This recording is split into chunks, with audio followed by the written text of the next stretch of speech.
every day without knowing what they're walking past. But if you stop, just for a moment, and let the silence speak, you might feel it. A gate, sealed shut for nearly 500 years, set deep into the eastern wall of the old city. They call it the Eastern Gate, the Golden Gate, the Gate of Mercy. To many, it's nothing more than old stone, but to those who study prophecy, it's sacred, because both Jewish and Christian traditions say the Messiah will one day pass through this gate, returning to Jerusalem in glory. And now, something strange is happening. Dust is falling, stones are shifting, whispers are rising. Is it coincidence? Or is the Gate of Mercy preparing to open? And if it is, what or who is on the way? The sacred silence. Why the gate was sealed. To understand this gate, and why it matters so much, we need to travel back in time. In the early 1500s, the Ottoman Empire ruled Jerusalem. It was a period of great power and ambition, and Sultan Suleiman, called the Magnificent for his sweeping architectural projects, had the city's walls rebuilt. But one choice he made stands out. He ordered the Eastern Gate to be sealed shut. No decree explains why. No document tells us his thoughts. But the timing and the traditions of the city suggest a reason that runs deeper than strategy. You see, by that time, many in Jerusalem were speaking openly of prophecy. The Messiah, they believed, would come from the east, and according to ancient Jewish teaching, he would enter the holy city through this very gate.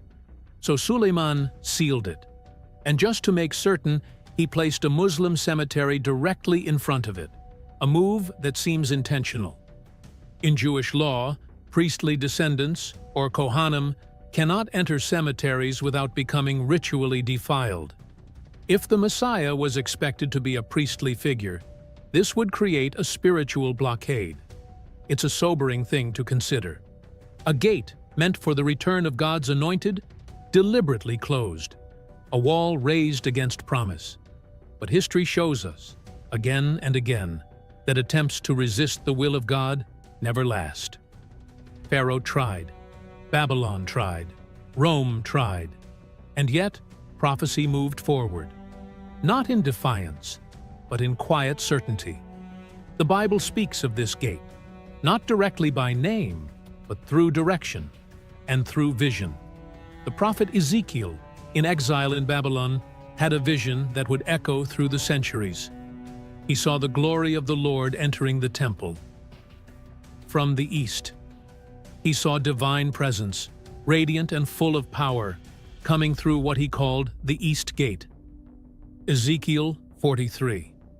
But then, earlier in his book, Ezekiel also sees something heartbreaking. The glory of God departs, and again, it exits toward the east. Ezekiel 10, it's a story of closeness, then distance, a pattern of presence, and exile. Now fast forward several hundred years. Jesus, on the eve of Passover, makes his way toward Jerusalem. The crowds are electric. He is riding on a donkey, a deliberate echo of Zechariah's prophecy. Rejoice greatly, O daughter of Zion. Behold, your king is coming to you. He is just and having salvation, humble and riding on a donkey. Zechariah 9:9. And the route he takes? From the Mount of Olives, across the Kidron Valley, and, according to the traditional city layout, straight through the Eastern Gate. It's a quiet fulfillment, not a revolution, but it is the moment the Messiah enters his city. Still, it wasn't the end of the story. Acts 1 tells us Jesus ascended from the Mount of Olives, and Zechariah 14 speaks of the day he will return. His feet will stand on the Mount of Olives, it says, facing east. And so the pattern continues. The gate watches, the prophecy waits. And for 2,000 years, it has been building toward something more. The gate today, a wall of stone and a whisper of change. Today, The eastern gate remains sealed. Its two arches, once open to the world, are filled in with stone, quiet, unmoving. And yet, the city around it is anything but still. Jerusalem is alive. Layers of history, faith, and conflict weave through its streets like an endless tapestry. The western wall buzzes with prayer. The dome of the rock gleams in the sun. Markets overflow with life. But if you walk toward the eastern wall and stop before the gate of mercy, something feels different. It's not just the silence, it's what's behind it. In recent years, murmurs have begun to spread.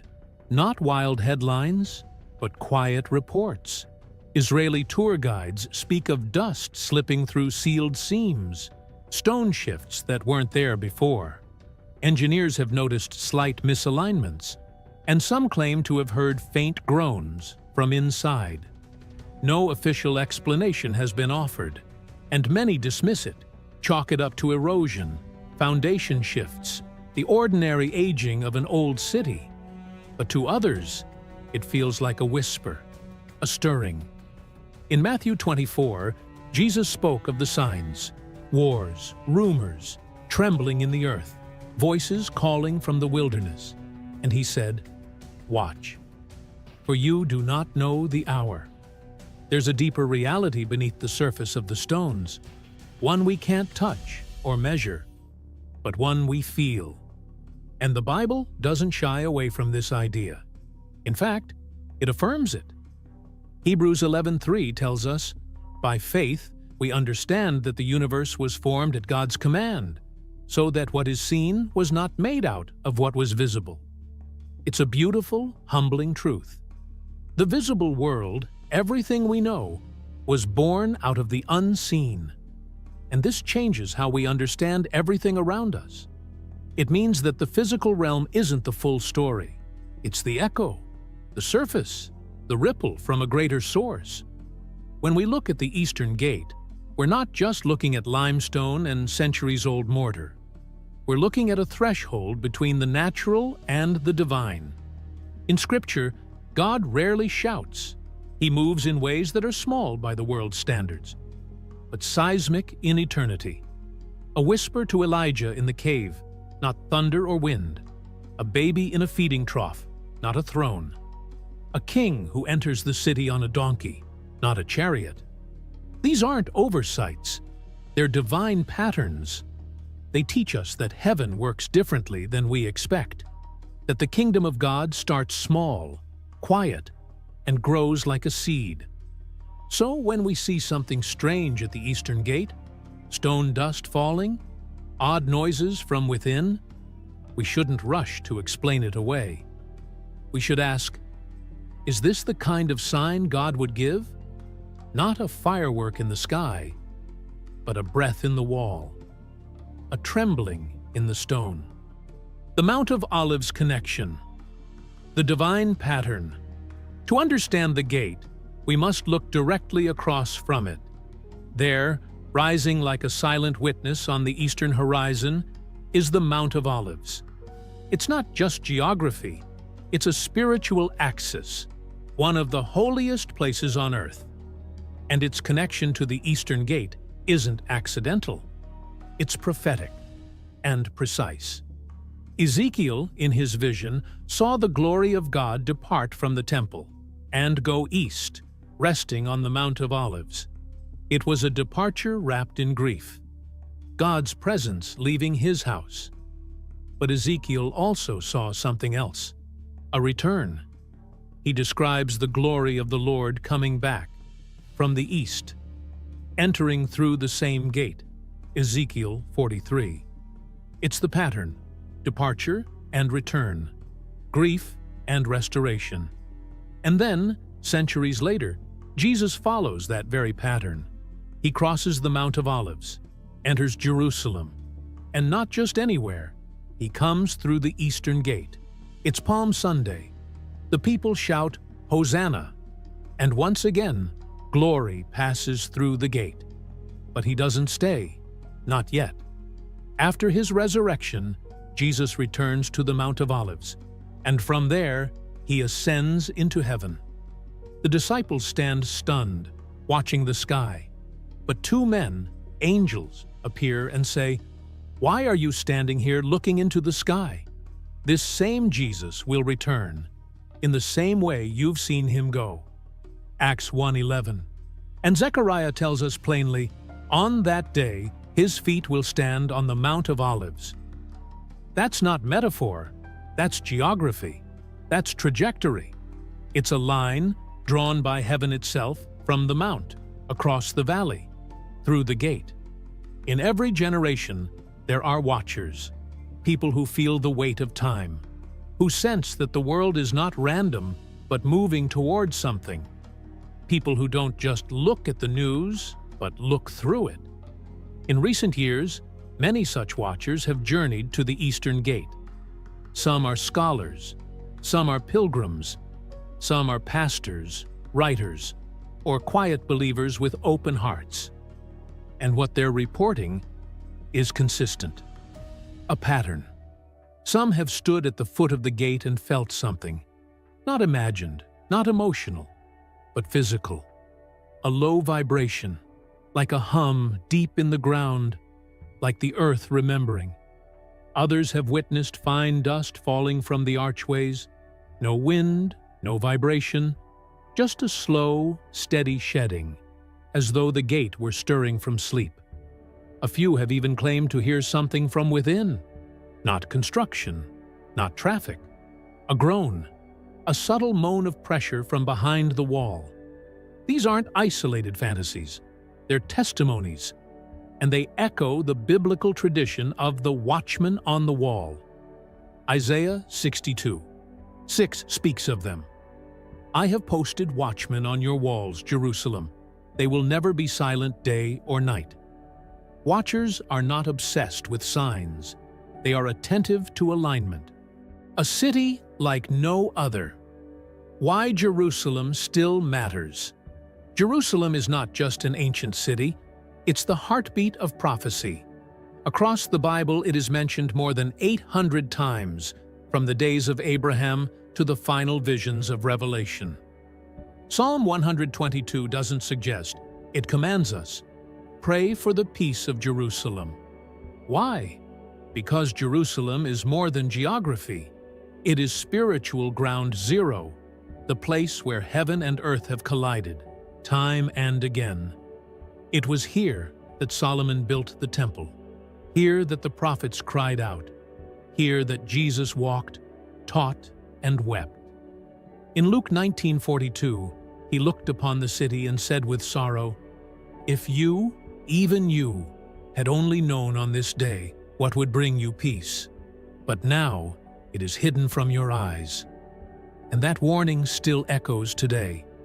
The world races ahead in confusion, but the city of Jerusalem remains like a watchtower, steady, central, sacred. Could it be that we're approaching another divine visitation? And again, so many are unaware. If this city was at the center of Christ's first coming, might it also play a central role in his return? The prophetic clock, a gate, a nation, and a fig tree. When Jesus spoke of the fig tree in Matthew 24, he wasn't merely describing botany. He was speaking in symbol and code, as he often did. Most scholars agree, the fig tree represents Israel. He said, "When its branches become tender and put forth leaves, you know that summer is near. So likewise, when you see all these things, know that it is near, even at the door." Pause on that phrase. At the door. Could that door be more than metaphor? Could it be the actual Eastern Gate, sealed, trembling, watched by prophecy watchers around the world? The rebirth of Israel in 1948 was seen by many as the first leaf on the fig tree. Since then, signs have multiplied: earthquakes, wars, spiritual awakening, apostasy, global unrest. But the most quiet and chilling sign may be this: a gate, long closed, may be beginning to stir. If Jesus said, "It is near, even at the door," What if he meant exactly that? The final question. When the gate opens, picture it. A gate of ancient stone, sealed tight for nearly half a millennium, untouched by time, but not untouched by destiny. And now, whispers arise, dust falling from cracks, vibrations in the earth, stones slightly shifted. What if this is not decay, but design? Ask yourself, when this gate opens, what will it signify? It might not swing open with fanfare. It may not be accompanied by lightning or fire. But spiritually, it will shake the heavens. This is not just a gate. It is a declaration in waiting. And when it opens, it won't just reveal a passage. It will announce a king. For centuries, prophecy has waited. And this gate may be the final threshold, the moment when divine timing and human history collide. Will we be ready when it happens? The signs are subtle, but they are stacking. The world sleeps, but the gate stirs, and heaven is watching. Are you? If this message stirred something in you, don't scroll past it. Stay awake. Stay watchful. Because the King is drawing near. Subscribe, like, and share this message if you believe this is a sign worth watching. Because this story isn't ancient history. It may be prophetic present tense. And it's not over. It may just be beginning.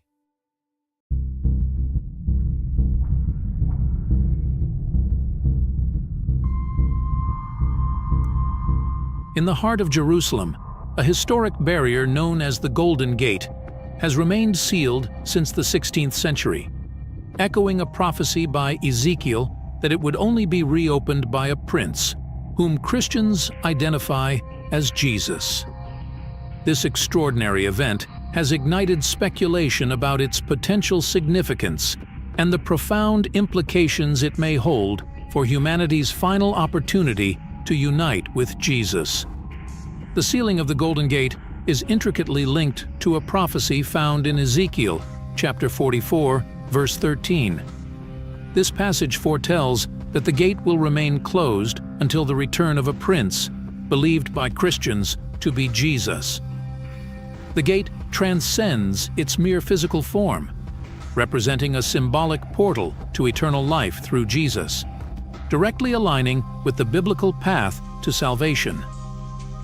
The Eastern Gate, also referred to as the Golden Gate, stands as an emblematic landmark in Jerusalem. Its importance extends beyond its physical presence, serving as a timeless monument that shapes our perception of the past and aspirations for the future. The gate's narrative holds profound meaning for Jews, Christians, and Muslims, weaving its legacy into the spiritual tapestries of these major faiths.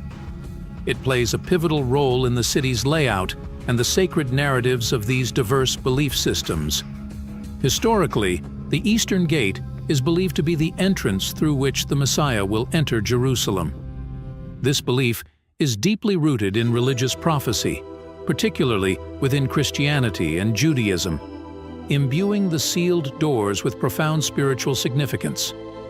Sultan Suleiman's decision to seal the gate in the 16th century was not merely a defensive or architectural maneuver. It was a deliberate act imbued with religious connotations, interpreted by many as a fulfillment of biblical prophecies, signaling the imminence of significant events. The closed gate serves as a potent reminder of the interplay between faith and history. Human actions can resonate through time, influencing the spiritual and future expectations of diverse communities. Each layer of understanding uncovers deeper insights into the human spirit, our quest for meaning, and the intricate connection between our stories, beliefs, and the tangible world that surrounds us. Beyond its historical context, the closing of the gate symbolizes the Christian belief that Jesus is the sole bridge between humanity and God. This symbolism is further magnified by the anticipation of Jesus' return. Many believers perceive the reopening of this sealed gate by Jesus as a momentous event, signifying his return and the fulfillment of God's promises. This belief intertwines the past with the future, connecting prophecies, historical events, and core beliefs, revealing a continuous thread woven throughout Christian teachings. In the heart of Jerusalem, where faith and history intertwine, a gate stands as a testament to God's plan and the enduring hope of believers. This city, revered by multiple religions and a backdrop for pivotal events, lends exceptional significance to this gate's existence. Far more than just a physical structure, the gate embodies God's unwavering promises and the aspirations of the faithful. For Christians, it serves as a powerful symbol of cherished traditions and the eagerly anticipated return of Jesus. It is not merely a relic of the past, but a living testament that continues to inspire reflection and contemplation among believers and scholars alike. The gate's very presence speaks volumes about the enduring power of faith, bridging the tangible and spiritual realms and shaping contemporary religious discourse. Enclosed within Jerusalem's old city's sturdy walls, 8 main gates stand guard.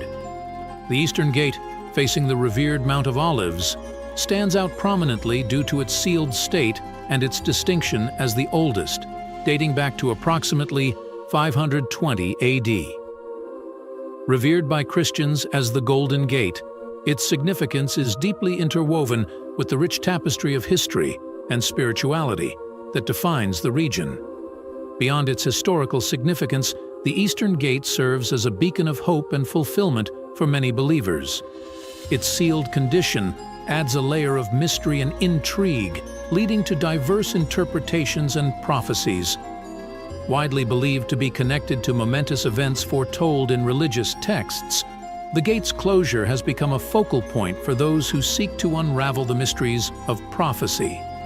Its strategic position, overlooking the Mount of Olives, further deepens its significance as it connects to pivotal moments in the life of Jesus, solidifying its importance within the Christian tradition.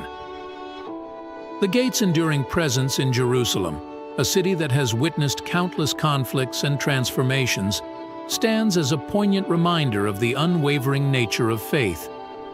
It serves as a testament to the city's resilient spirit and its pivotal role in the spiritual lives of millions worldwide. In Hebrew tradition, the Sha'ar Harakamim, also known as Sha'ar Harakamimi, holds a place of profound reverence. It marks the closest point to the sacred grounds where the Jewish temple once stood, making it a cherished gathering place for Jewish prayer and reflection. This very gate was sealed by Ottoman Sultan Suleiman in 1541, and its current form showcases a double entrance leading to 2 arched chambers, a testament to the architectural style of the 16th century. Known as the Golden Gate, it graces the northern side of the eastern wall of the Temple Mount.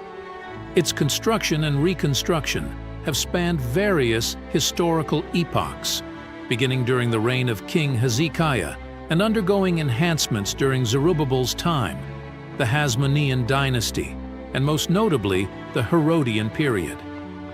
The current gate is believed to have been built upon the very foundations of an earlier gate from the same wall. Beneath its sealed entrance, an arch from the ancient gate remains visible, a silent witness to its rich and extensive history. The gate's concealed purpose reflects ancient rituals and beliefs, adding another layer of fascination to its enduring legacy. However, the revelations continued to unfold. The descent from the Temple Mount to the gatehouse involved traversing a wide staircase leading to a substantial rectangular base, 24 meters in length and 17 meters in width, fortified by thick exterior walls. This expansive space was ingeniously divided into 2 equal halves by a series of columns. Beneath the ground, in a subterranean tomb, the apex of an ancient arch was visible, its lower stones remaining buried. This intriguing detail revealed that the original ground level was once significantly lower than its present position. In a fascinating display of adaptive reuse, the Ottomans later transformed this sealed gate into a watchtower, repurposing its inherent strength for a new function. This alteration serves as merely one illustration of the countless transformations this remarkable site has undergone throughout the ages. Yet, the most intriguing aspect of the Golden Gate's story lies in its eastern facade. Historically, this side featured two imposing doorways, each crowned with a semicircular arch and an ornamental band, separated by a sturdy column. These doorways, each spanning 390 meters in width, were sealed during the Ottoman era, lending the gate a solemn and enigmatic aura. The design of the Golden Gate bears a striking resemblance to other structures in the Levant region, reflecting a rich tapestry of cultural influences. The central hall, accessible through the gate's openings, leads to a rectangular domed area measuring 20.37 meters in length and 10.50 meters in width. Originally, this space was adorned with 6 shallow elliptical domes, but these were later modified into 2 larger domes.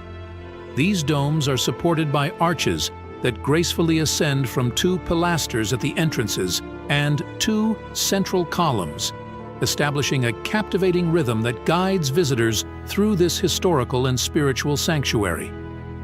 But the Golden Gate's narrative extends even further.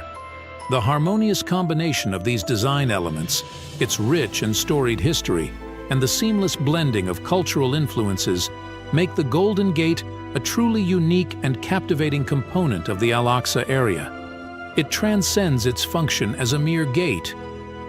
It is a passage through time, a testament to the incredible craftsmanship and architectural genius of its creators, and a portal into a rich tapestry of cultures.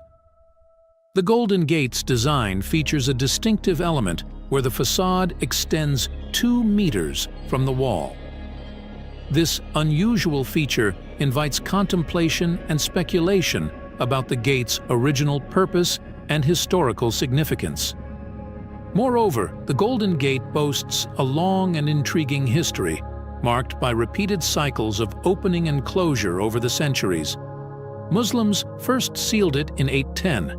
Crusaders reopened it in 1102, but Saladin sealed it again in 1187. Later, in 1541, Ottoman Sultan Sulayman the Magnificent undertook a restoration of the gate and the surrounding city walls, only to seal them permanently. This closure has endured to the present day, leaving the Golden Gate shrouded in mystery and intrigue.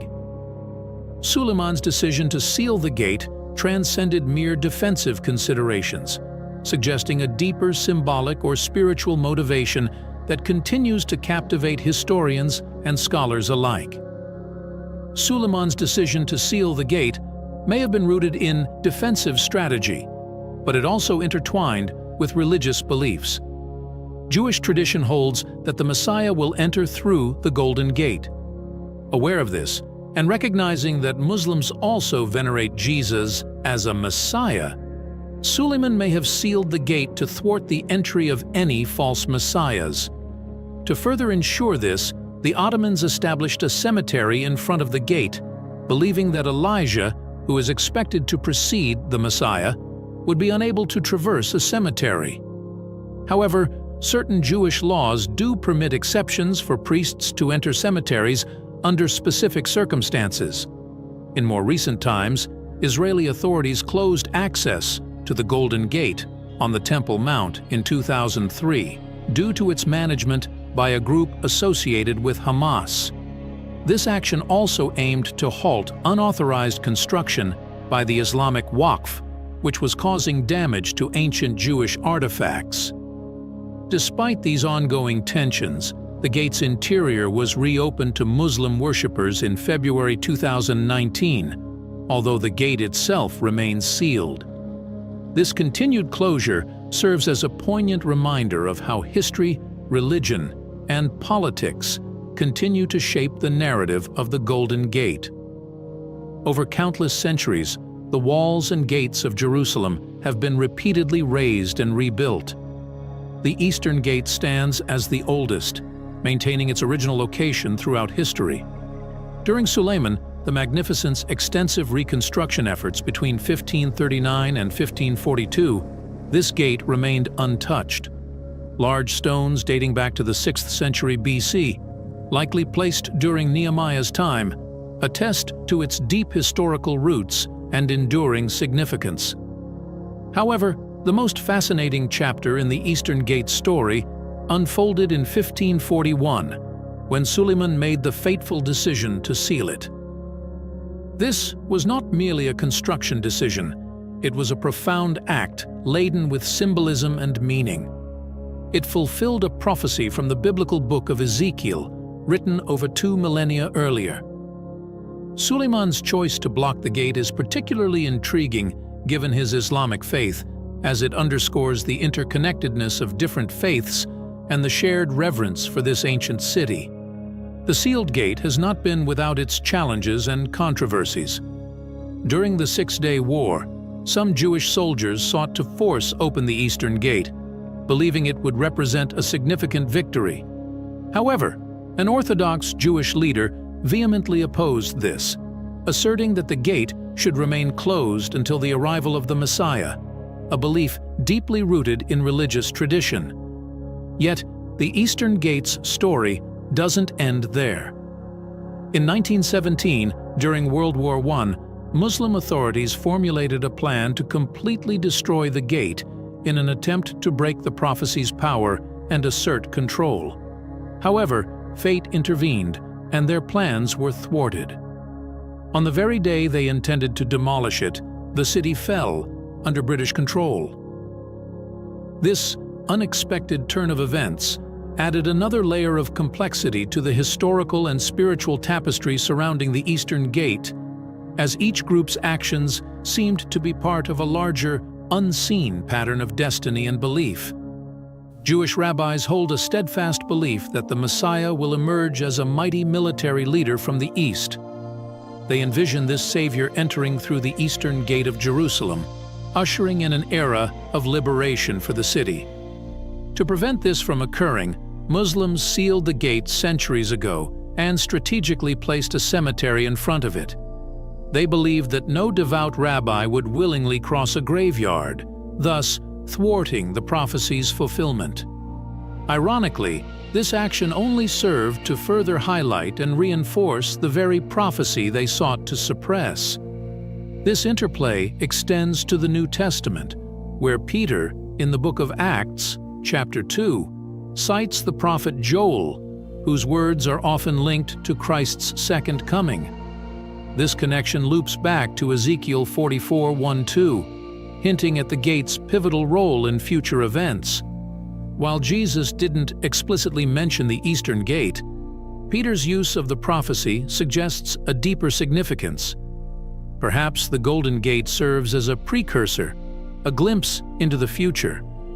The term foretaste allows us to cautiously interpret the Golden Gate as an early embodiment of the future Eastern Gate in the Millennial Kingdom. However, it's essential to balance this interpretation with clear biblical teachings, not relying solely on historical events or beliefs. Theological discussions connect the Golden Gate with Ezekiel's Temple Gate visions, yet these interpretations vary.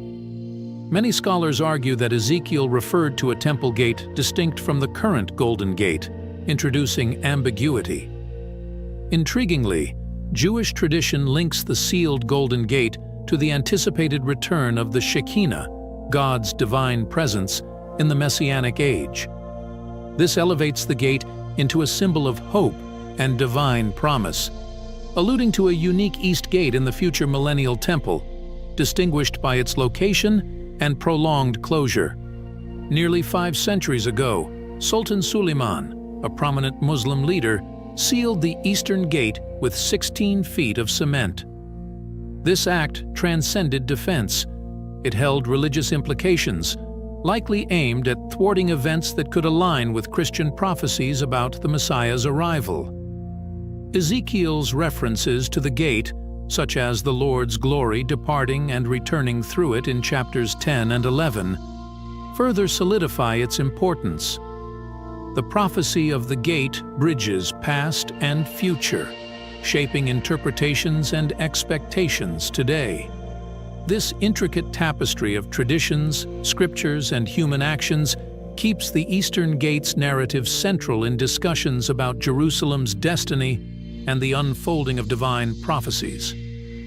In Ezekiel's prophecies, the Eastern Gate becomes a focal point of spiritual significance. He witnesses the glorious return of the Lord through this gate, Ezekiel 43:1-5, signifying a profound spiritual revival. However, the gate is then commanded to be shut, Ezekiel 44:1-2, suggesting the Lord's holiness and the fact that no one else is worthy to follow in his footsteps. Later in Ezekiel 46:12, a prince is granted access to the gate for offerings, often interpreted as a direct reference to Jesus Christ. This interpretation aligns with the New Testament account in Matthew 21:1-11, where Jesus enters Jerusalem triumphantly, mirroring the prophesied return of God's glory. The fact that Muslim authorities later sealed the gate is seen by some as a fulfillment of the prophecy to close it permanently. This has led to speculation that the gate will only be reopened when Christ returns for his second coming, entering Jerusalem through the now sealed Eastern Gate, as predicted in Zechariah 14:4. The Golden Gate holds deep spiritual and historical importance within Bait al-Maqdis, particularly during the period of Muslim rule. Prominent figures like Ubadah ibn al-Samit recognized the strong connection between the eastern wall of this holy site and beliefs about the end times. The renowned Islamic scholar Ibn Kathir clarified that this wall is not the same as the one mentioned in Surah 57:13 of the Quran. However, early Islamic scholars often used the Eastern Gate's wall to interpret this verse, which may have led to the tradition of burying the dead outside the eastern wall of the Al-Aqsa Mosque. The name Al-Rahmah, Gate of Mercy, suggests that the Eastern Gate has ancient roots, potentially dating back to its initial construction. This name hints at a deeper symbolic connection to the site, particularly the sacred rock associated with themes of the last day. As such, Bab al-Rahmah transcends its physicality, becoming a symbolic portal to paradise or divine mercy, further enhancing its spiritual significance within the community.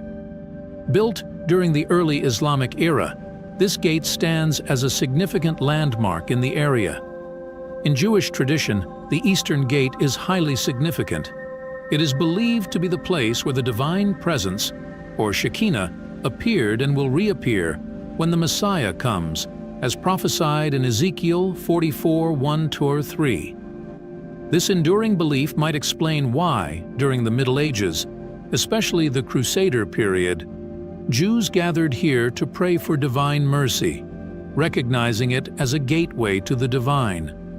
Located in the heart of the city near the Western Wall, the Golden Gate, known as Sha'ar Harachamim, holds deep religious importance.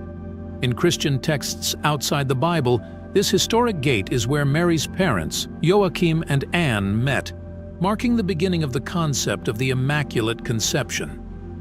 Many artworks depict this meeting, illustrating important moments in Mary's life. Some experts think this gate is the same as the beautiful gate mentioned in Acts 3 of the Bible, but this idea is debated due to confusion between the Latin word aurea, golden, and the Greek word horos, beautiful. The Golden Gate is also central to Jesus' life story. According to the Bible, Jesus entered Jerusalem through this gate on Palm Sunday, riding a donkey, fulfilling a prophecy in Ezekiel 44:1-3. The Synoptic Gospels support this, adding to the gate's historical and spiritual importance. These stories highlight the gate's symbolism for key moments of faith and prophecy in the city's religious history. The story continues with Jesus descending from the Mount of Olives and heading to the Temple Mount, as described in Mark 11:1 and 11:11. The Gospel of John mentions that the Pharisees observed this event, possibly from the Temple Mount as well.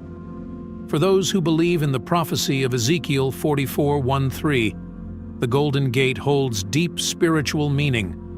Muslims call it Bab al-Rahmah, also meaning Golden Gate, and view it as the gate of eternal life. It's not just an old, beautiful building, but a place of deep religious importance. Muslims believe this is where Allah will judge everyone and where the resurrection will happen.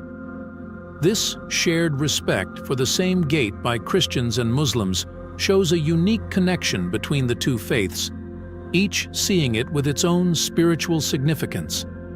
This shared significance adds another layer of meaning and history, making the Golden Gate a powerful symbol for both faiths. The Golden Gate's history is rich and complex, with layers of cultural and religious significance. The Golden Gate in Jerusalem is a very important place when it comes to the idea of the Messiah coming, both in the past and in the future. This place is full of history and has been the center of many discussions and arguments.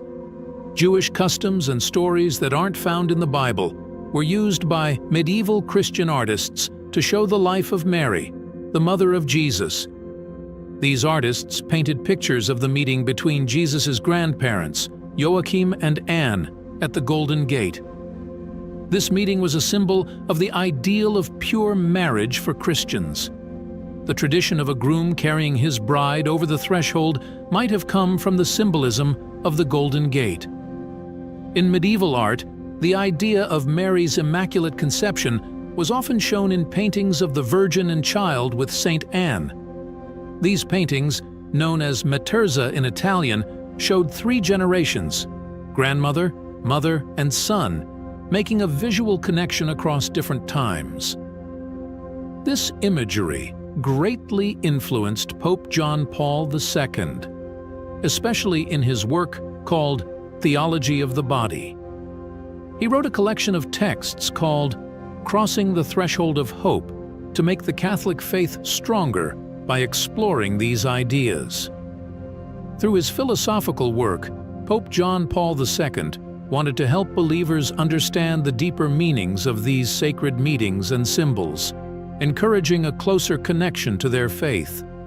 Right before the start of the year 2000, many important writings started to discuss the problems of caring too much about material things and the increase in non-religious views. This was a crucial time as the difference between the physical world and the spiritual world became very clear. A strong symbol of this is the Golden Gate, often seen as representing the mystical body of the Church, which is honored as the Bride of Christ in many traditions. In Christian teachings about the end of the world, the first light of dawn in the East reminds believers of when Jesus came back to life on Easter Sunday. It also points to the direction from which Christians believe Jesus will return. This idea is very important in Christian traditions. For example, many churches are built facing east, and many old Christian cities have gates that open towards the east, showing this spiritual belief and expectation. This architectural choice shows a deep respect for what happened on Easter morning and a hopeful look toward when Christians believe Christ will return. It mixes remembering the past with looking forward to the future, which are both important parts of the Christian faith. The focus on facing east, both in buildings and city plans, wasn't just about which way things faced. It was a real sign of a spiritual belief, keeping hope and memory alive in people's everyday lives. By facing east, people are constantly reminded of the promise of Christ's return. It connects what they do every day with big spiritual ideas. It's not just about the past or the future, but about how these beliefs affect what people do and decide right now. This practice helps connect believers across time, giving them a feeling of being together and having a shared purpose. It's like saying, "I believe," every day, linking what happened long ago with what Christians hope for, making the spiritual journey a normal part of life. In many cities, special religious objects are put in important places for two reasons: to keep the city safe and to bless people who travel through. For example, in Vilnius, Lithuania, the Ostra Brahma has a picture of Our Lady of the Gate of Dawn, which is important for both Roman Catholic and Orthodox Christians. This mix of protection and spirituality can be found in other historical places too. It's believed to be the place where Mary's parents met again after the angel Gabriel told Mary she would have Jesus. This is a special moment because it's about Jesus being born, even though Mary was a virgin. Some stories also say that Jesus went through this gate on Palm Sunday, which makes it even more important. But there's even more to it than that. Over time, the Eastern Gate of Jerusalem, which is now closed, has become more than just a locked gate. It's a symbol of things that happened in the past, predictions about the future, and strong faith. The gate has a long and complex story that connects to important religious events, from when a Muslim leader named Sultan Suleiman closed it to how it's mentioned in the Bible by Ezekiel. The Eastern Gate is a place that people can explore to learn about its history and what it means for their faith. The gate is full of religious history and has an important place in the city. Over many years, it has seen lots of big events happen. It's more than just a building. It's a deep symbol that connects our world to God. It was closed for centuries, and it's like a reminder of the connection between people and God.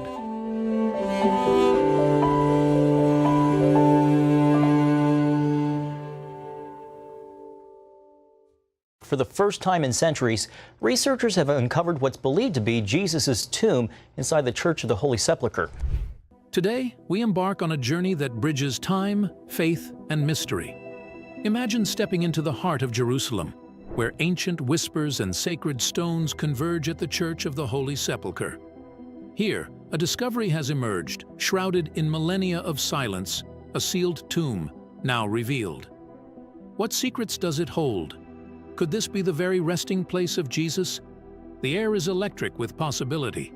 Join us as we unravel this mystery, where history and faith dance in the shadows of the divine. This isn't just a story. It's a pilgrimage into the heart of our beliefs.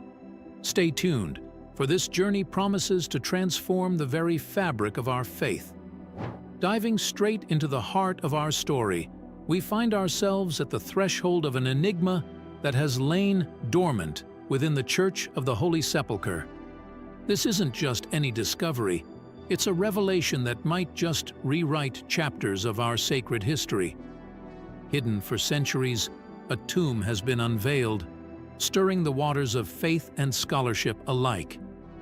Imagine the stories it could tell, the truths it might reveal about the very foundations of our beliefs.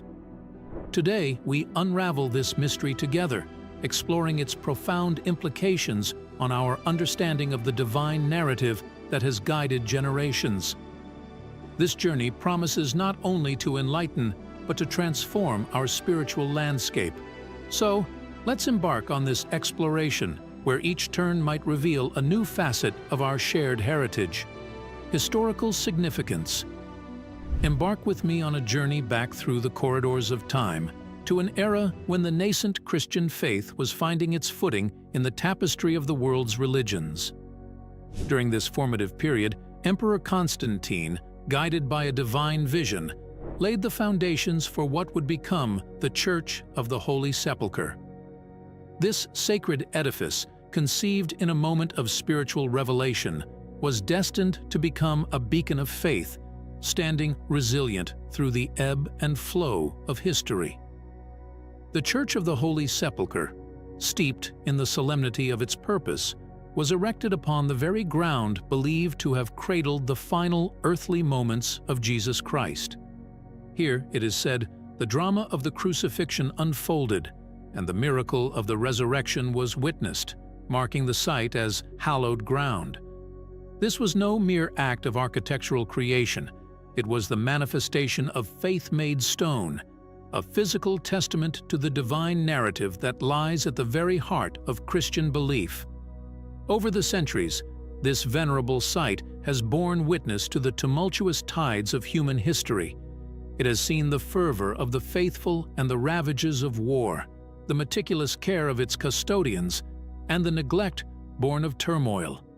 Yet, through it all, the Church of the Holy Sepulchre has stood as a testament to endurance, a symbol of the eternal nature of faith that refuses to be extinguished, no matter the darkness that surrounds it. The significance of this site, and indeed of the discovery within its ancient walls, extends far beyond the mere historical. It is a touchstone for believers, a tangible link to the very roots of Christianity. Each stone, each faded fresco within the church tells a story not just of Christ and his journey, but of the countless souls who have sought solace and understanding within its embrace. Consider the implications of the discovery of a sealed tomb within such a site. This is not merely an archaeological curiosity. It is a portal to the past, offering us unprecedented insights into the early Christian world. The unveiling of this tomb invites us to consider the lives of those who walked the same stone floors we tread today, who knelt in prayer and felt the same stirrings of faith in their hearts. As we stand before this revelation, let us reflect on the enduring nature of the Church of the Holy Sepulchre. It is a monument to resilience, to the enduring power of faith in the face of adversity. This discovery within its walls challenges us to expand our understanding of history, to embrace the complexities and the nuances of the past. Let this moment of discovery serve as a reminder of the deep historical roots of our faith. The Church of the Holy Sepulchre and the newly unveiled tomb within it are not just relics of the past. They are vibrant, living symbols of a faith that has weathered the storms of history and emerged with its spirit unbroken. As we delve into the historical significance of this discovery, let us do so with a sense of reverence and awe. We are not just uncovering the past, we are reconnecting with the very essence of our faith, with the trials and triumphs that have shaped the Christian journey through the ages. This is an opportunity to deepen our understanding of our spiritual heritage, to feel a more profound connection to the divine narrative that guides us. In this exploration of history, let us carry a sense of humility and wonder. The Church of the Holy Sepulchre, with its ancient stones and sacred memories, stands as a beacon of hope and resilience. It reminds us that our faith, like the Church itself, is built upon a foundation of enduring strength and divine grace. As we ponder the historical significance of this sacred site and the discovery within its walls, let us do so with open hearts. Let this be a journey not just of the mind, but of the soul, as we seek to understand the deeper truths that this revelation holds for us all. The discovery. In the soft light of dawn, a discovery was made within the hallowed walls of the Church of the Holy Sepulchre that beckons us to reflect on the words of Matthew 28:6. He is not here, for he is risen.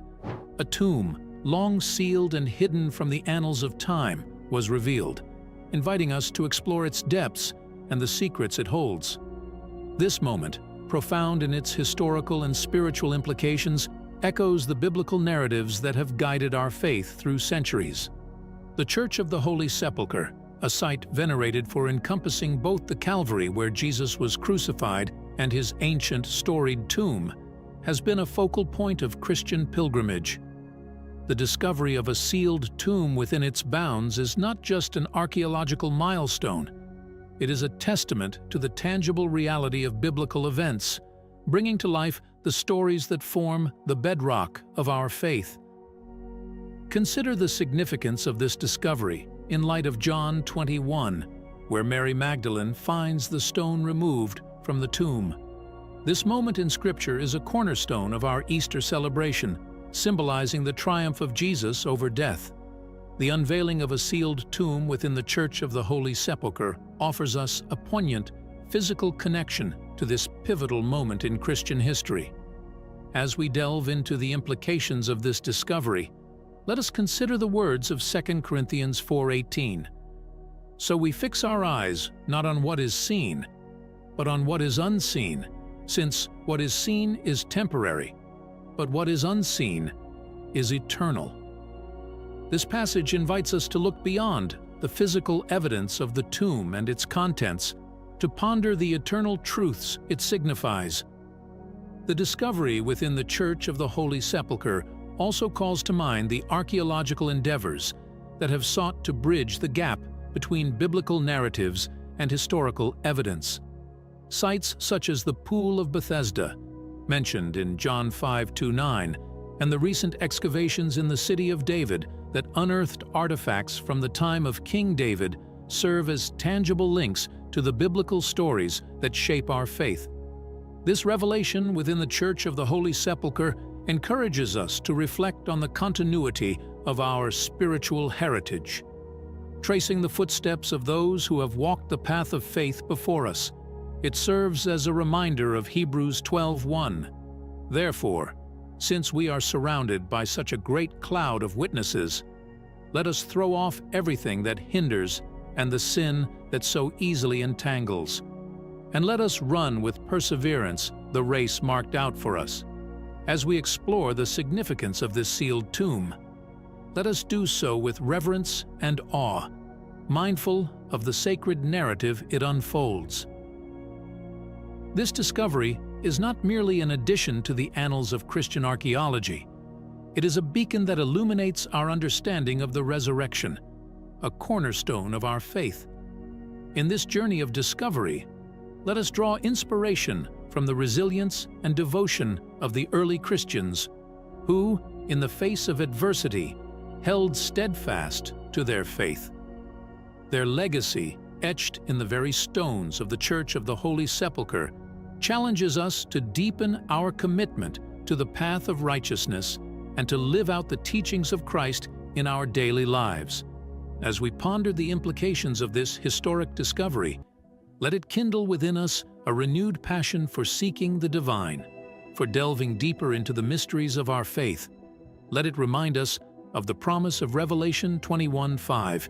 He who was seated on the throne said, "I am making everything new." This promise, echoed in the unveiling of the sealed tomb, invites us to embrace the ever-unfolding revelation of God's presence in our world and in our lives. Impact on belief. The unveiling of a sealed tomb within the sacred precincts of the Church of the Holy Sepulchre offers a moment of profound introspection for the faithful. It beckons us to recall the words of Romans 8:11. And if the Spirit of Him who raised Jesus from the dead is living in you, He who raised Christ from the dead will also give life to your mortal bodies because of His Spirit who lives in you. This passage serves as a powerful reminder of the transformative power of faith and the hope of resurrection that defines our Christian belief. This discovery invites us to ponder the very foundations of our faith, challenging us to reconcile the tangible aspects of historical and archaeological findings with the spiritual truths we hold dear. It's akin to the experience of the disciples on the road to Emmaus, as described in Luke 24:31-32, when their eyes were opened and they recognized Jesus. In that moment of revelation, their understanding was deepened and their belief was solidified. Similarly, the revelation of this tomb offers us an opportunity to deepen our knowledge and strengthen our faith. The impact of such discoveries on our beliefs is not without precedent. Consider the discovery of the Dead Sea Scrolls in the mid-20th century, which provided unprecedented insight into the Jewish and Christian texts of antiquity. These ancient manuscripts offered a deeper understanding of the Bible, affirming the reliability of the scriptural texts and enriching our comprehension of the historical context of our faith. In a more contemporary context, real-life examples of faith being strengthened through discovery abound. Individuals who have embarked on pilgrimages to the Holy Land often speak of a renewed sense of connection to their faith, a tangible feeling of walking in the footsteps of Jesus. These experiences, much like the discovery of the sealed tomb, serve to bridge the gap between historical fact and spiritual truth, providing a foundation upon which believers can further build their understanding and devotion. As we reflect on the impact of this discovery on our belief, let us be guided by the words of 1 Peter 1:8-9. Though you have not seen him, you love him. And even though you do not see him now, you believe in him and are filled with an inexpressible and glorious joy. For you are receiving the end result of your faith, the salvation of your souls. This passage encapsulates the essence of faith, belief in the unseen, guided by the truth of the gospel and the promise of salvation. The revelation of the sealed tomb within the Church of the Holy Sepulchre also serves as a call to re-examine the stories and teachings that form the bedrock of our faith. It invites us to engage with the Scriptures with a renewed sense of purpose, seeking deeper insights and understanding. Just as the Bereans in Acts 17:11 received the message with great eagerness and examined the Scriptures every day to see if what Paul said was true, we too are encouraged to delve into the Word of God, seeking truth and wisdom. In our journey of faith, let us embrace the opportunities for growth and deeper understanding that discoveries like this present.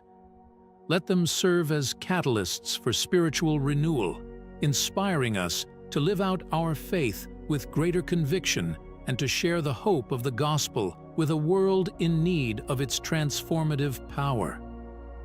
As we ponder the impact of this historic discovery on our belief, let it inspire us to a renewed commitment to our spiritual journey, fortified by the evidence of our faith's rich history and the enduring promise of God's Word.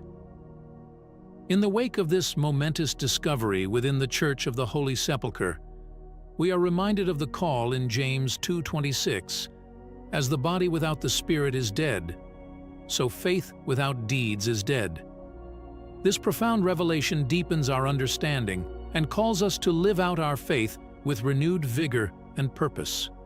It's a clarion call to embody the teachings of Christ in our daily lives, to act with compassion, love, and unwavering faith. This is a moment that beckons us to not only be hearers of the Word, but doers also, as implored in James 1:22. The unveiling of the tomb is a tangible link to our spiritual heritage, a bridge to the sacred narrative that has shaped centuries of belief. It invites us to walk in the footsteps of the saints and martyrs who, fueled by their unwavering faith, transformed the world around them. Let this discovery serve as a catalyst for us to recommit to our spiritual journey, to engage in acts of kindness, charity, and evangelism. Let us take inspiration from real-life examples of individuals and communities who, driven by their faith, have made significant impacts in their societies. From the tireless efforts of Mother Teresa in the streets of Kolkata to the transformative work of modern-day missionaries and volunteers in underserved communities, the call to action is clear. As we stand at this juncture of history and faith, let us respond with hearts willing to serve, hands ready to help, and spirits eager to follow Christ's example. Let this be a time of spiritual renewal, where we not only delve deeper into the mysteries of our faith, but also live out its teachings with fervor and dedication. Let us move forward, inspired by the discovery and guided by the Word, to make a difference in the world, embodying the love and hope that is the essence of our faith. I understand that we've reached a natural conclusion to our exploration of the profound discovery within the Church of the Holy Sepulchre, its historical significance, the impact on our beliefs, and the call to action it inspires. This journey through Scripture, history, and personal reflection invites us to deepen our faith, to live out the teachings of Christ, and to embrace the mysteries of our spiritual heritage with open hearts. As we conclude, let's carry forward the lessons and inspirations drawn from this revelation, allowing them to illuminate our path as we strive to be beacons of faith in our communities. Let this discovery not only be a moment of historical significance, but a stepping stone to greater understanding, compassion, and action in our daily lives. May the spirit of this exploration enrich your faith and guide your steps as you continue on your spiritual journey. Thank you for joining me in this reflection. May peace and grace be with you always. In the ancient heart of Jerusalem stands a gate enshrouded in divine mystery, sealed by the hands of time, whispering tales of prophecy and redemption. This isn't just any gate. It's a portal to history's most significant promise, veiled, waiting for the moment of an epic unveiling. Join us as we unveil the truth about the sealed gate before Jesus came and open it again. Imagine stepping onto the worn cobblestones of Jerusalem, the air thick with history and the scent of ancient mysteries. There, amidst the city's sacred silence, lies a gate unlike any other, shrouded not just in stone, but in prophecy. It's a gate that has stood the test of time, its purpose woven into the fabric of divine destiny. This is the story of Jerusalem's sealed gate, a silent sentinel of faith waiting for the moment foretold when the heavens will herald its grand reopening. But why has this gate, known to many as the Eastern Gate, been sealed for centuries? What ancient prophecies speak of its solemn closing and the breathtaking moment of its destined reopening? Today, we embark on a journey through time, from the gate's mysterious origins, through the annals of sacred texts, and into the heart of faiths that look towards its monumental reopening. We'll uncover the spiritual significance that has drawn pilgrims, prophets, and kings to its steps, and why, even now, it captivates the souls of the faithful worldwide. Prepare to be transported through the corridors of history, to explore the intertwining of prophecy and reality, and to glimpse the future through the lens of the past. This is not just a tale of stone and mortar. It's a saga of faith, hope, and eternal promise. Welcome to The Truth About the Sealed Gate Before Jesus Came and Opened It Again. The gate's origins and sealing. All right, folks, let's embark on a captivating journey back in time, to the very heart of Jerusalem, where the sealed gate stands as a silent witness to centuries of unfolding history. Picture this: an ancient gate, shrouded in mystery and steeped in divine prophecy. Its origins lost in the mists of time, yet resonating through the ages. Now, imagine the hands that built this gate, the countless feet that crossed its threshold, and the prayers that echoed against its stones. This isn't just a pile of old rocks we're talking about. It's a gateway to the past, a portal through which prophets, kings, and common folk alike passed in their quest for the divine. But here's where things take a turn toward the mysterious.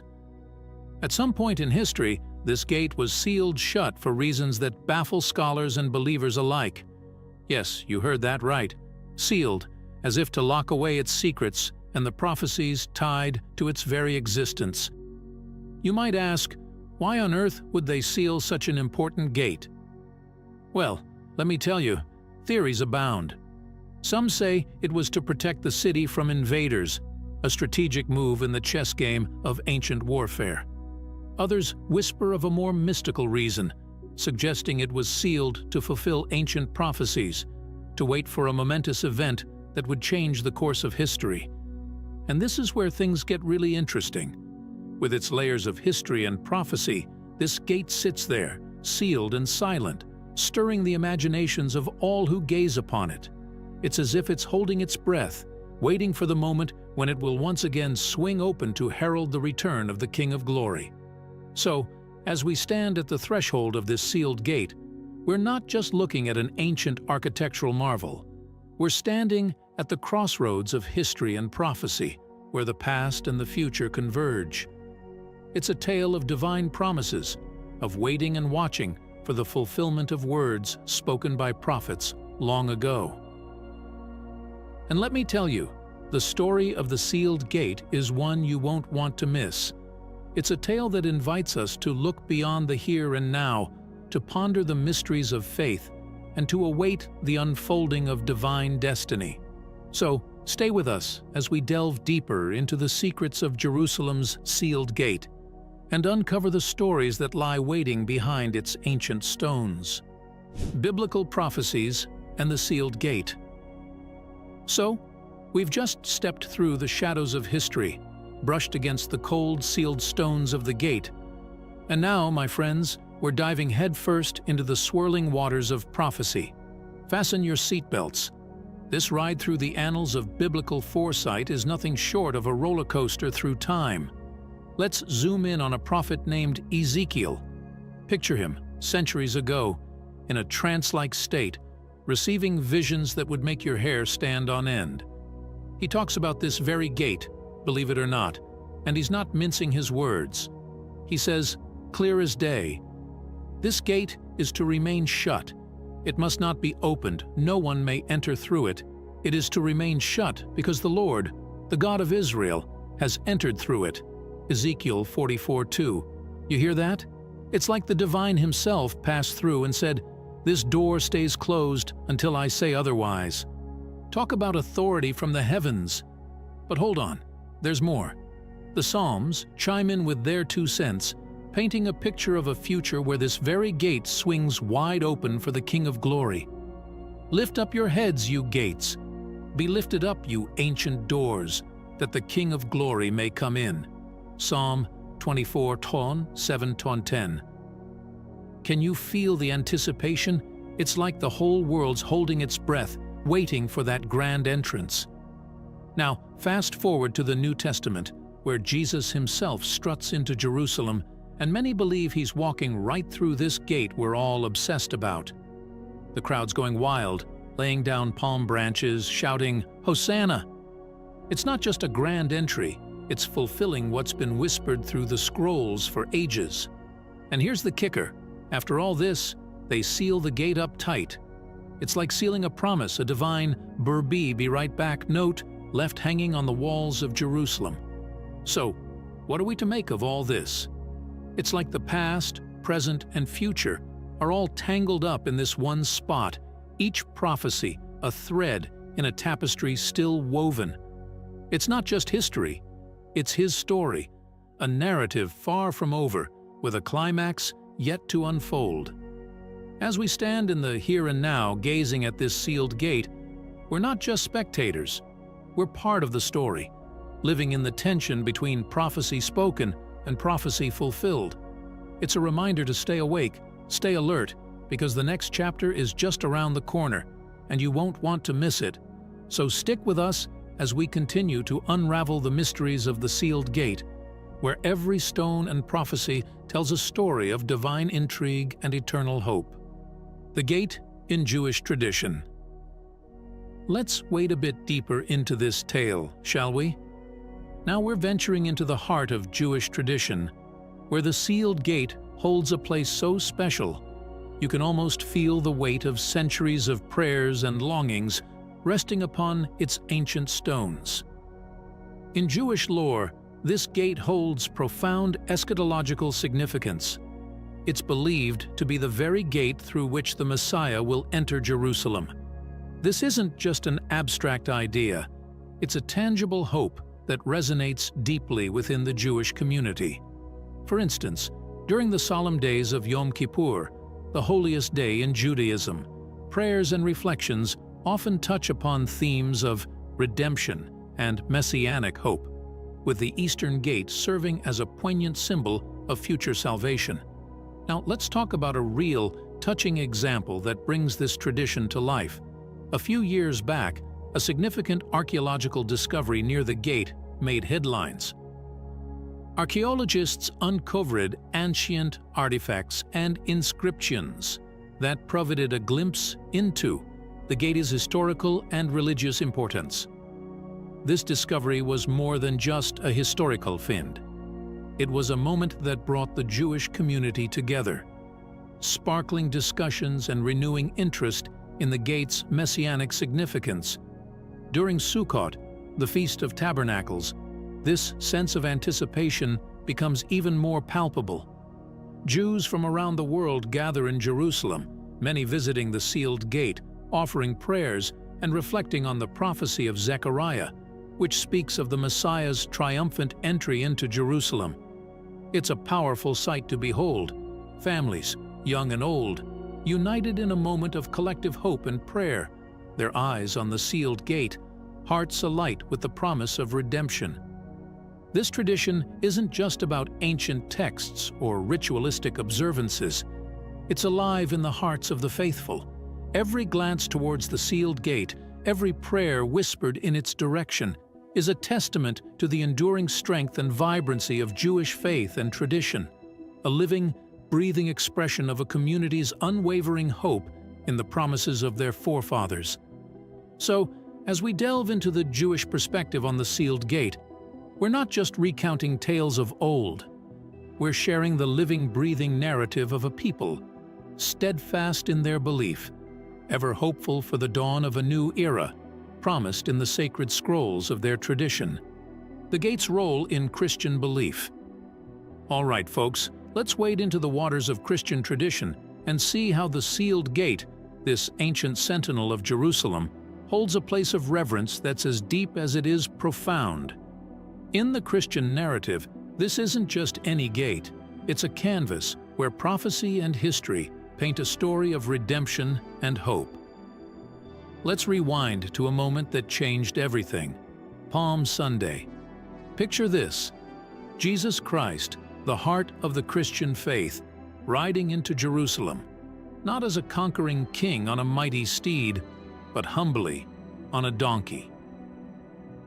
This moment, captured vividly in the Gospels, like in Matthew 21, isn't just a humble entry. It's the fulfillment of an ancient prophecy from Zechariah 9:9, painting a picture of a king who comes in peace, not in war. Now, why does this matter? Well, for Christians, this event at the gate is a cornerstone of faith, a testament to Jesus fulfilling Old Testament prophecies, and a foretaste of a future promise, that he will come again, not as a suffering servant this time, but in glory. And here's where our sealed gate steals the spotlight again. The belief woven into the Christian tapestry is that this very gate, now sealed and silent, awaits that triumphant return, echoing the promise of Revelation, where every eye will see him, even those who pierced him. But this isn't just about ancient texts or future hopes. It's a living, breathing part of Christian life today. Take, for example, the countless pilgrims who, year after year, walk the Palm Sunday route in Jerusalem. Each step, each prayer whispered along the way, is a reenactment of that prophetic moment, a way of connecting with the heart of their faith. And let me tell you about a group of believers I met on one such pilgrimage. Their journey wasn't just a tourist outing, but a profound expression of faith. As they stood before the sealed gate, their eyes weren't just seeing a historical relic, they were gazing upon a promise, a future hope that their Savior, who once passed through in humility, would one day return in majesty. So, as we delve into the Christian perspective on the sealed gate, we're tapping into a deep well of faith, tradition, and anticipation. It's a reminder that the stories we hold dear, the promises we cling to, aren't just echoes of the past. They're beacons for our future. And if you're captivated by this journey through time, prophecy, and faith, why not stick around? Hit that like button, subscribe, and join us as we continue to explore the mysteries and wonders of our rich spiritual heritage. There's so much more to uncover. We'd love to have you along for the ride. Islamic perspectives on the gate. Now, let's step into the realm of Islamic tradition, where the sealed gate, also known as the Gate of Mercy in this context, holds layers of profound significance. Within the tapestry of Islamic belief, this gate isn't just a stone and mortar structure. It's a pivotal piece in the eschatological puzzle, intertwined with the very fabric of the faith. In Islamic teachings, particularly in the Hadiths, which are sayings and actions of the Prophet Muhammad, there's a fascinating narrative about the end times. The hadiths speak of significant events unfolding in Jerusalem, with the Al-Aqsa Mosque playing a central role in the drama of the last days. And guess what's right there, part of this sacred landscape? Our very own sealed gate. One of the most intriguing aspects of Islamic eschatology is the belief in Jesus, known as Isa in Arabic, returning to earth. Yes, you heard that right. In Islamic tradition, Jesus is a revered prophet who will come back in the end times to restore justice and defeat the false Messiah, known as the Dajjal. And where does this monumental event take place? Right in the heart of Jerusalem, with the Eastern Gate standing as a silent witness to these unfolding prophecies. But let's bring this closer to home, to the here and now. Every year, during the holy month of Ramadan, the alleys and courtyards of Jerusalem come alive with the faithful. I met this one family, there for the night prayers, and the sense of anticipation, the enthusiasm of their faith against the backdrop of the ancient city was palpable. For them, the sealed gate wasn't just a historical landmark. It was a reminder of their deep-rooted beliefs, a symbol of the divine narrative that's yet to reach its climax. So, as we explore the Islamic perspectives on the sealed gate, we're not just recounting tales of old. We're connecting with a living, breathing tradition that continues to inspire millions around the globe. It's a story that bridges past and future, weaving a rich tapestry of faith, prophecy, and eternal hope for a world redeemed by divine mercy, archaeological insights, and discoveries. All right, now let's dig a bit deeper, literally, into the ground beneath the sealed gate, where archaeologists have been playing a real-life game of national treasure. Imagine these modern-day Indiana Joneses dusting off centuries-old dirt to reveal secrets that the sealed gate has been keeping under wraps. Take, for example, the discovery a few years back when an archaeological team, with trowels and brushes in hand, unearthed remnants right near our mysterious gate. They found pottery shards, ancient coins, and even a piece of clay seal that dated back to the time of the prophets. It was like the ground itself was whispering tales from the past, each artifact a piece of the puzzle in understanding the layered history of this sacred spot. But here's a fascinating twist. During one of these digs, they came across a series of underground chambers that led some to speculate. Could these have been part of a hidden passageway? A secret route used by pilgrims or even kings? The thought alone sends shivers down the spine, doesn't it? And let's not forget the local folks who've witnessed these discoveries firsthand. I met a shopkeeper, his store a stone's throw from the gate, who shared how every find, every unearthed relic, brought not just tourists, but a sense of pride to the community. To them, it's more than archaeology. It's uncovering the very roots of their heritage, with the sealed gate standing as a silent guardian over these treasures of time. So, as we delve into the archaeological insights surrounding this ancient portal, we're not just recounting dry facts from dusty books. We're joining in on an adventure where every brushstroke against the soil reveals another layer of our shared human story, all converging right here, at Jerusalem's enigmatic sealed gate. The significance of the gate today.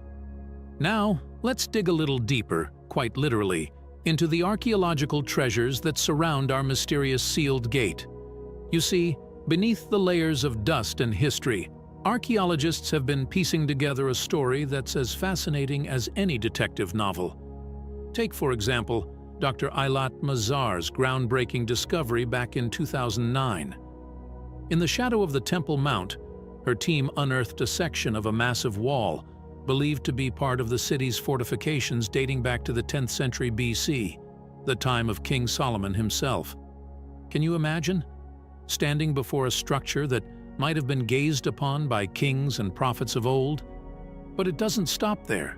In 2017, another significant finding came to light, thanks to the diligent work of archaeologists from the Israel Antiquities Authority. They uncovered a collection of rare coins near the southern wall of the Temple Mount, some of which dated back to the time of the Great Jewish Revolt against the Romans in 66-70 AD. These coins, bearing inscriptions of hope and liberation, offer a poignant glimpse into the turbulent history that this gate has silently witnessed. And perhaps most intriguing of all is the recent excavation led by Dr. Yuval Baruch, which unveiled a series of ancient mikvehs, or ritual baths, dating back to the Second Temple period.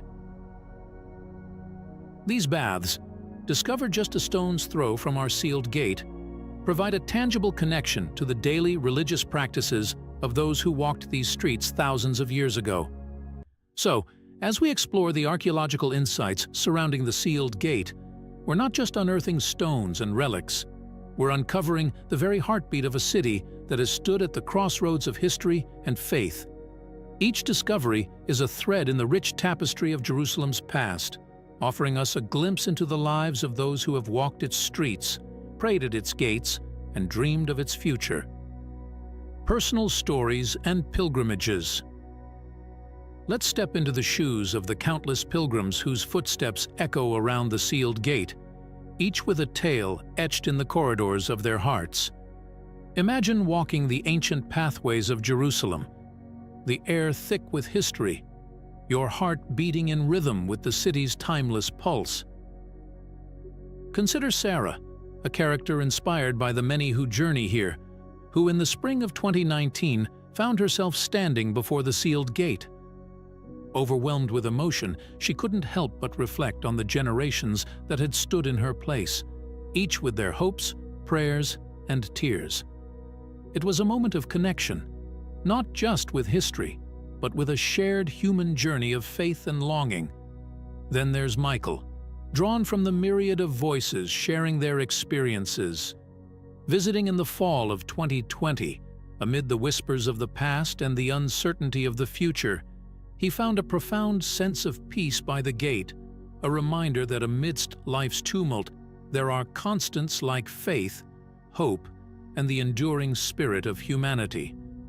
These stories, inspired by real emotions and experiences, remind us that each visit, each prayer, and each moment of reflection by the sealed gate adds a layer to its rich tapestry. We invite you, our viewers, to share your own stories. Have you ever visited this ancient gate, or a place that touched you deeply? What emotions did it stir in you? Share your experiences in the comments below and join the community of storytellers keeping the legacy of the sealed gate alive. And here we are, at the end of our journey together, having traversed through layers of history, prophecy, and personal reflection, all centered around the enigmatic sealed gate of Jerusalem. It's been quite the expedition, hasn't it?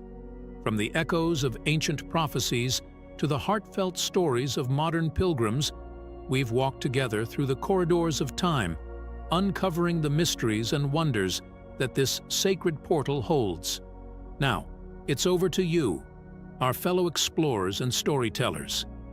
If this journey through the past, present, and the anticipated future of the sealed gate has stirred something within you, we invite you to take action. Hit that like button to show your appreciation for our tales, and subscribe to join us on future adventures through history, faith, and the human spirit. Your engagement is the fuel that keeps us exploring, sharing, and connecting. But more than that, we want to hear from you. Have the stories of the sealed gate touched a chord in your heart? Do you have your own experiences or reflections to share? Drop us a comment below and become part of this ongoing narrative. Every comment, every story adds another thread to the rich tapestry we're weaving together. As we conclude this episode, let's carry forward the spirit of exploration and wonder that has guided our journey. The sealed gate, with its layers of history and promise, reminds us that our world is brimming with stories waiting to be discovered, understood, and shared. Thank you for joining us on this journey. Until next time, keep exploring, keep questioning, and keep the flame of curiosity burning bright.